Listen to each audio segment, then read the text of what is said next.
অরুণ ভাই, কি হয়েছে? ভাবির সাথে চিল্লাচিল্লি করতেছেন কেন? আচ্ছা ভাবি, আপনি বলেন, দুধের উপর চুল থাকলে সেই চুল সরায় কি দুধ খাওয়া যায়? হ্যাঁ যায়, আপনার ভাই তো কতবার খাইছে। ভাবি, যদি কিছু মনে না করেন, আপনার চুলগুলো একটু সরাবেন। এবার কিন্তু দোষ তোমারই ছিল, আমি সরি বলবো না। আমি তোমার না। হুম। তাহলে দোষও তো তোমারই, সরি বলো। সরি। কংগ্রাচুলেশন, আপনার জব হয়ে গেছে। ধন্যবাদ। আচ্ছা, আমার বেতন কত? প্রথমে আপনাকে 15,000 দেওয়া হবে, পরে আপনাকে 30,000 দেওয়া হবে। আচ্ছা, তাহলে আমি পরেই আসি। ডাক্তার, আমার না বিরাট একটা সমস্যা হয়ে গেছে, আমার না দাঁড়াচ্ছে না। তার আগে বলেন, আপনার কোনো বউ আছে না গার্লফ্রেন্ড আছে? না ডাক্তার, এখন পর্যন্ত বিয়েও করতে পারি নাই আর গার্লফ্রেন্ডও পটাতে পারি নাই। তাহলে দাঁড় করায় রোদে কি কাপড় শুকাবেন? আমাকে কিছু টাকা ধার দাও না। আগে বলো কবে দিবা? তুমি বেতন পেলেই ফেরত দিয়ে দেবো।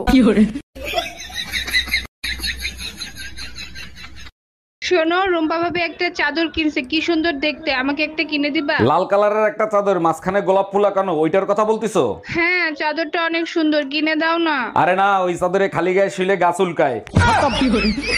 By bye, tata, good bye, গয়া। আচ্ছা, কালকে যখন তুমি বাসায় আসছো, টুম্পা ভাবিরে ওই সময় বাসায় আসতে দেখলাম, কাহিনী কি? কি বলতে চাও তুমি? টুম্পা ভাবির নিয়ে আমি কক্সবাজার গেছি? আমি সে কথা বলি নাই, টুম্পা ভাবির চার্জার নাকি তোমার কাছে, সেটা নিতে আসছিল। তার তো চার্জারই নাই, সে তো সারা রাত আমার চার্জার দিয়ে চার্জ দিছে।